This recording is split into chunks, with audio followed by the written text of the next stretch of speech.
we should be looking at biased data, and we certainly show lots of examples of data and algorithms that are biased in various ways that are racist and sexist and should be addressed. But even kind of backing up from there, what data do we even care about? What questions do we care about? What things in our society, and who in our society do we care about measuring?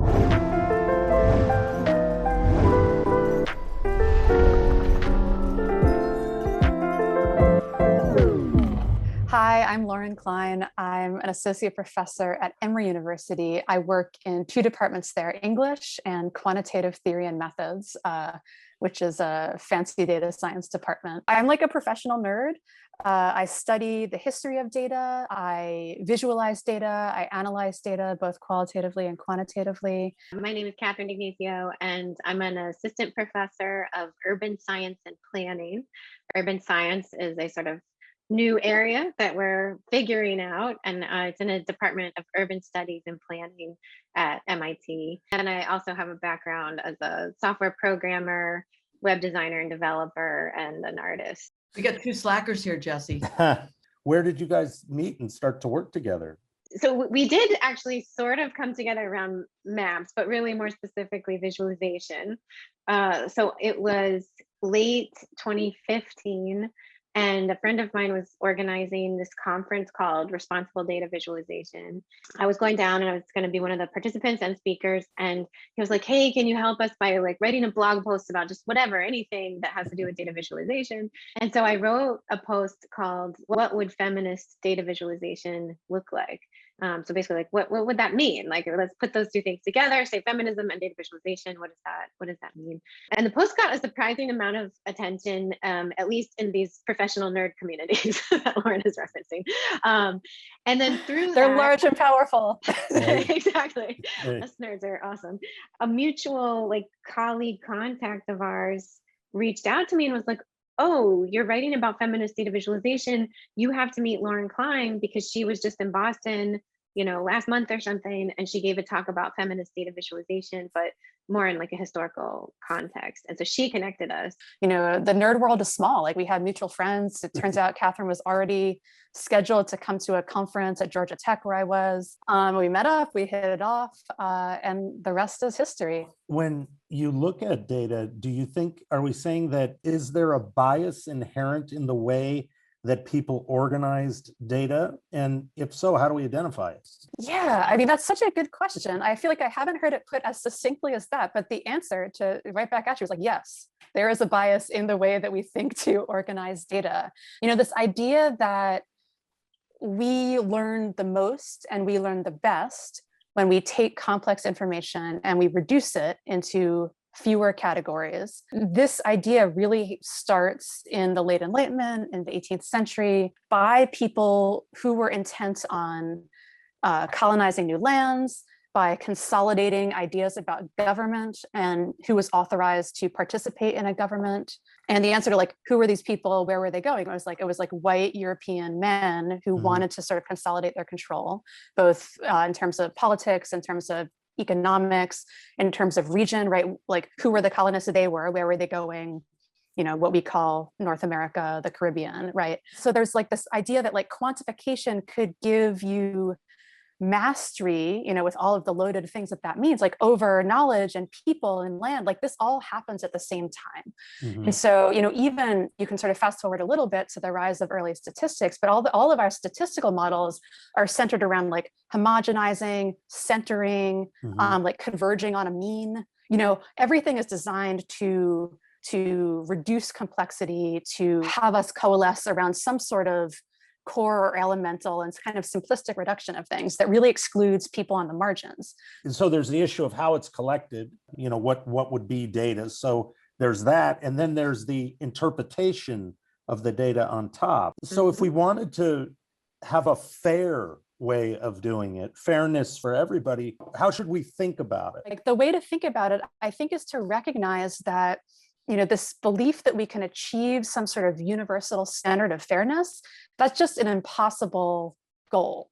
That kind of universal standard doesn't exist. But that's not a problem, because we shouldn't be aiming for that, right? What we should be aiming for is a more contextual awareness of where any particular data set comes from, who is behind its collection, who contributed to the processing, analyzing, all of So these more, things. more qualitative information to go with the data set. Sometimes qualitative, sometimes quantitative. I mean, you can be quantitative while still remaining very attentive to the context that your data is coming from. Data are expensive, right? Like, who of us is Google and can own and operate server facilities that cost like $23 million in electricity every month, right?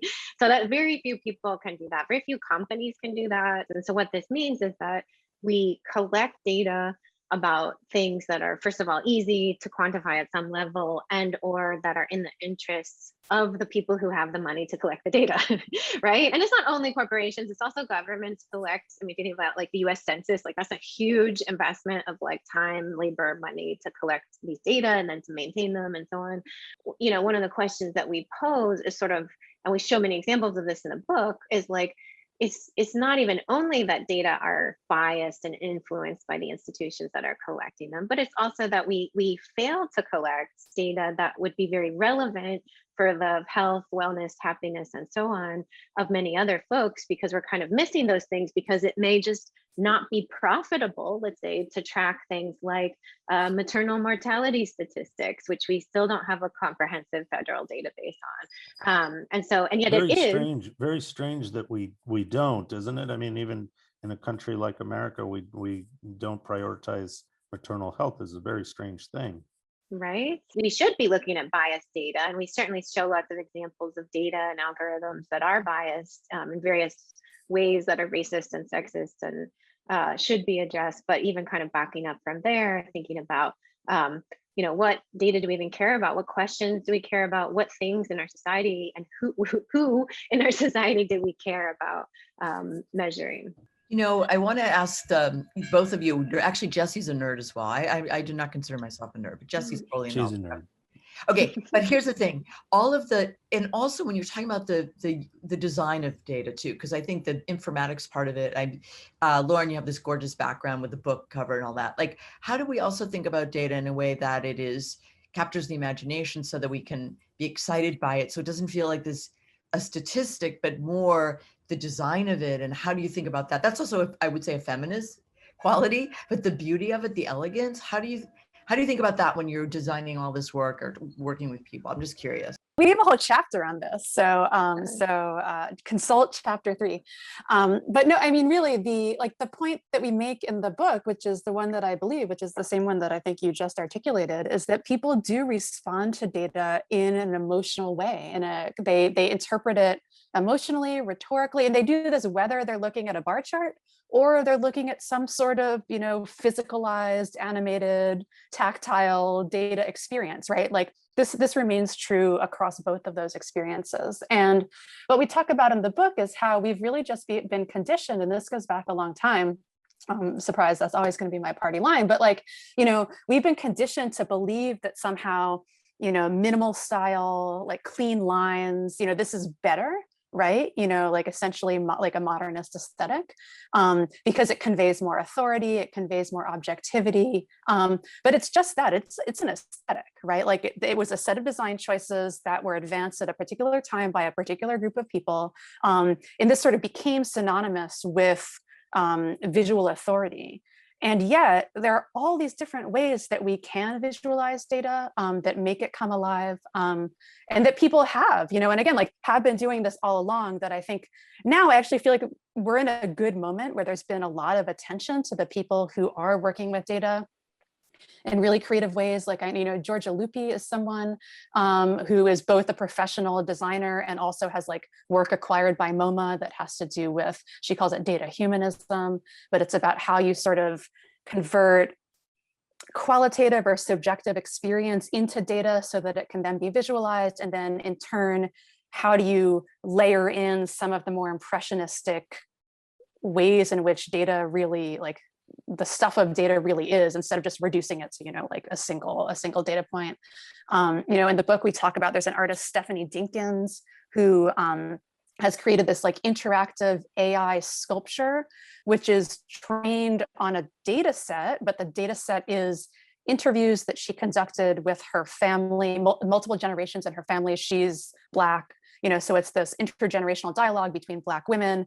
And then she trains essentially like an Alexa type AI. So you can converse with this sculpture and get a window into her family. I mean, that's like, it's small data. It's, certainly different from like the training data for Alexa, right? And yet it's the same kind of project. And so that's really like one of the things we try to emphasize. Again, oh, Alexa, my Alexa's listening and has now jumped in to have an opinion. I heard that. Sorry, I didn't hear you. Yeah.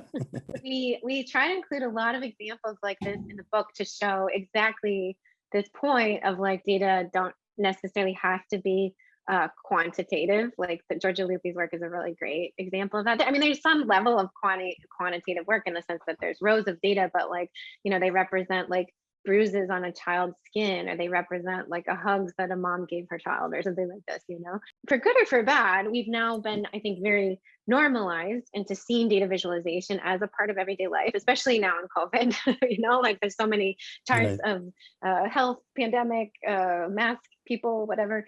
But then most of our experiences are really still of two-dimensional screen-based charts. And so we try to say, well, in fact, like there's so many other ways that we can communicate with data that include physical experiences. We talk about some data performances and walks. We even have a footnote about a data fashion show that was run. And this is actually a really interesting kind of emerging area of research called data physicalization or data visceralization. So where people are really trying to make like experiences of data. Feminism comes in there is not only to kind of say, well, hey, let's include emotion, hey, let's include, qualitative data, but also to say like, let's include a broader swath of people beyond professional experts, which often like, communicating with the data visualization can still be a way of kind of excluding people who may be not as data literate, but providing a kind of entry point that like, my 7-year-old can be like, padding a 3-dimensional bar chart, and then starting to ask questions about like the differences in the height or something like that, So sort of think about like, how do we bring more people into this conversation, I would say is definitely a feminist question. What are your feelings about the future of data visualization? Yeah, I mean, I think like that's one of the major questions, right? Is how you incorporate domain expertise or context or, an individual's take on the data into the visualization itself. I mean, I know there is really good work happening like in InfoVis, in the subfield of computer science, where people are really thinking about interfaces that do this well. I mean, I think all of us have experiences with interfaces that do this really badly. I definitely feel like it's an open question because our contextual knowledge or our domain expertise, it's super complicated and we don't always communicate it in the same ways as other people, right? And so trying to figure out ways in which it can somehow be consolidated and come together, that's really tricky. It's super important. It's really tricky. I mean, in terms of where I think the future is going, I mean, I think like this idea of sort of exploratory data analysis, idea that you want to iterate, you want these sort of like lightweight visualizations that you can examine, you can fine tune, you can sort of test out hypotheses. Like this is an old idea. I think the future is that we're going to see a lot of AI being like doing the first cut, like sort of doing this is what we think you will be interested in, right? Or we've eliminated the outliers, or we've already fitted the curve, like this kind of thing. And a lot of this exists already. Even as we need these algorithms, we know that they are already biased. Or even if they're not, biased against people, which is obviously the most sort of extreme example of bias, they've been developed in a very particular use case, and yet they're being deployed very broadly across a range of contexts for which they were not designed. And so, I think the future is going to be this. I mean, to me, the answer is we need a broader sense of what these data systems tell us, as well as what they don't tell us, and the place sort of in the knowledge creation pipeline, if you want to call it that, where we use them. Like we never want to start with what one of these automated systems tells us. We always want to begin by being like, let's think about the broader issue. Who are the actors? What are the external forces? What are the historical forces? What might these algorithms tell us? And then like you iterate again after you get the quantitative feedback, right? You say like, what is this telling us? How far does this take us? Where are the gaps? Where might we need to intervene such that this, if it is biased, because it is biased, of course it is, right? How do we communicate that so people don't take only the output of a system as fact? Aren't they always biased just by nature of they were designed by somebody? I mean, take sentencing guidelines, for, a judge is not a computer scientist, so they're just putting in a set of facts that are biased, and we're sending people, under the underserved population to prison in radically higher numbers. How do we even think about how to unpack that? I mean, I guess like there's like the answer is like people have been unpacking that for decades, if not centuries, right? Like we knew that these systems were biased because policing in the United States is not just biased, but is racist, right? It's biased against Black and brown people. And it's been like this, since for centuries, right? And so I think one of the things that happens a lot is like we become so specialized. So someone designs a system and it's biased because of course it's biased, because these types of systems that are based on data about people in a US context, like our society is biased, right? Like people are like, oh no, I made a biased system, you're being mean to me, like I'm gonna like pack up my toys and go home kind of thing. And that's not the response. The response should be, you should be like, look, I've developed a system that makes very clear where the biases are. Now, what do I need to do in order to overturn those? Like, what support services do I need? What types of other interventions? Like, are there other models aside from, committing, incarcerating someone, to responding to the problem, that has been presented in front of us? I mean, I think this is the time when we really, and I think like thanks to the current cultural moment, through Black Lives Matter and this sort of like groundswell of support to especially racial justice, but all sorts of projects that are committed, at least ostensibly, towards justice and equity, to be like, okay, like we know these systems are biased. They're giving us evidence of that fact. Like, how do we do it differently? We should have critical thinking at the root of our ideas. How do we instill that in data? Yeah, I feel like this is an area of where we really need to think about teaching and data literacy specifically, So in many cases, so it's like a kind of other thread of my work is around data literacy and thinking about how do we bring new folks into this field who might not be, who are from journalism, who are from education, who are from law, like they're not like from technical backgrounds necessarily. I spent 5 years teaching in a journalism department. And one of the things that I found, and in particular from these sort of newcomers into data, is that there's a tendency to give over too much power to the spreadsheet. Like the students would like download a data set from the web, like whatever, Boston, open data, something or other. And then it really takes a lot of work to communicate what are basic ideas, but it's this, we're not trained to think that way of like, well, let's talk about where this data came from, who collected it, why do they collect this data? Like what kind of process is this a part of? Not to say that every data set is like nefariously bias necessarily, but to say that it's human constructed and it's institutionally constrained, and so it's always going to be inflected by that. Like it's relevant that it was collected by the city of Boston and not Cisco or something like that, and not a housing justice organization. They would have collected a very different data set about ostensibly a very similar topic, And so I think a lot of our literacy, this is why I think we really need to expand efforts at literacy and also start teaching about data science at a much earlier stage. So much of our teaching gives really clean data sets to then learn to do like statistical techniques or something like this, but to think about data in all their complexity of like, well, let's have an exercise where we collect the data. So I have that with students where I say like, just go out and collect like people's shoes, and you have to develop a typology of shoes and do it whatever way you want, and they all come back and each one has a very different typology of shoes. Like some looked at shoelaces, laces are not, color, etc. They all have different typologies, but they realize like all of the they start to reflect on all the decisions they had to make in that very human process of like being like, okay, I'm going to like abstract this shoe concept into like rows and columns in a spreadsheet. Like there's so many sort of like design decisions that then affect what are possible afterwards. So I just think it's like we need to start earlier, and we need to bring in more of this critical lens with its focus on power, on context, and to use sort of designer language, like affordances and constraints, so be like, do it this way, like what do you miss? If you do it that way, what do you miss? Because this is sort of, it's never like there's one perfect way. Wow, I wish someone had taught me this in, kindergarten or first grade. This idea, Yeah. you're drawing a line around something. You have to give that context first.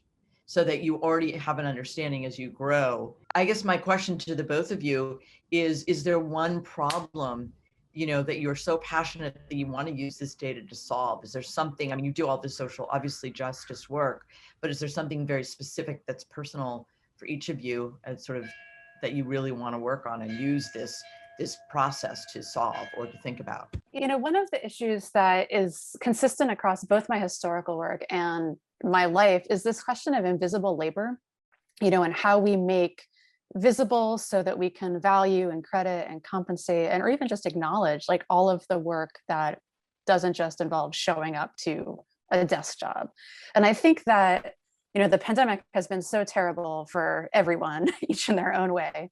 But one of the things that I think the pandemic has made very clear to a lot of people is this concept, right? Like this idea of invisible labor, whether it means like childcare that people just didn't see before, but now we see it because it happens on Zoom, you know, or the types of work that, you know, aren't compensated, but are just very necessary to like keep, you know, actual jobs going. And I think that data can play a big role in trying to make that more visible. And, you know, in my historical work, I try to use data a lot in this way to sort of like make more tractable or tangible the stories and the contributions that have sort of been left out so that we can tell a new story about the people who are working behind the scenes or who didn't get as much of the credit for some of these major social or political changes. But I'm increasingly thinking about how, you know, even though I just sort of railed about the universality or the generalizability of models, like there are some techniques for working with data or even sort of ways of thinking about like, how do you go from something that you know is happening and you know is there? Like, what are the signals that do make it into data sets? And how can we sort of use these if we're looking for the right thing? Like if we're focused on like what is documented in the data alongside the data set, like the actual ostensible use of the data, like can we use that in order to send a message, to make visible this kind of work, to sort of testify to it? You know, even something I think about a lot, you know, like, you know, I do a lot of my work happens on GitHub. And so in GitHub, you know, like keeps data on like the time of day that you know, do your code commits or whatever. And even thinking about like, what are the cycles of time? Like, what are the gaps? Like when people are not contributing code, or like, what does it mean? Like I have a lot of students who work for me, like that they're only doing work between like midnight and 4 a.m. You know, like I think, you know, again, that's not like the, you know, what GitHub was designed for, but I think we can learn a lot from these data sets if we're like, oh, maybe this might tell us a little bit more about like how the work happens and who is doing it, who's not doing it. And then of course, like what Catherine said too, this isn't the whole story. You know, you 100%, I 100% need to ally myself with other people who are interviewing people, who are painting portraits, who are reporting on all of these issues, who are like giving it an actual human face. But I do think that these techniques like could go hand in hand. I mean, this is, Catherine and I say this a lot, like at its root, feminism is like a both and proposition, right? You know, when faced with when someone presents you and they're like, you need to choose this or that, a feminist response is like, no, we can do both, right? And so I think that thinking about, again, like how quantitative work, how data-driven work can go hand in hand with all of the other kinds of scholarship or knowledge or whatever, like that's super important. Something for everyone to think about, you know, as you said, Lauren, we must not make assumptions. So for thousands of years, probably millennia, people have been figuring out how to, you know, talk about or do an analysis or assess and collect data. It just may show up in different ways. So I think it's a wonderful thing. And it's important for everyone to think about that. It's not a new idea that, you know, some technology nerds said, okay, now we're going to do data. Data's been around forever. So I love that. I think everyone should think about that. It's a great thing to think about. So data feminism, everybody who's watching, listening, go get it, go read about it, go learn about it. Thank you all. Yeah, thank you for the invitation.